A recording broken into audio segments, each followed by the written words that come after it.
gal ir visą gyvenimą pieši. Du klausimai buvo vienu metu ir nesupratau. Gerai. Nesupratau. Aš atsiprašau. Nes įdomu noris paklausti visko.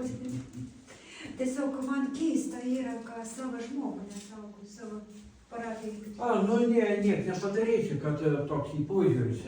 Jeigu būtų pažiūrėję iš kitos pusės, tai čia vieno paveiksliuko suma pilnai atperka visų metų išlaidas.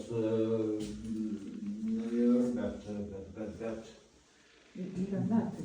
bet kad niekas nenorėjo, atėjo nauja muziejaus direktorė su savo požiūriu. Ana tiesiai šviesiai pasakė, kad man nepatinka. Kad jau žinai, Nes čia yra vaikystėje.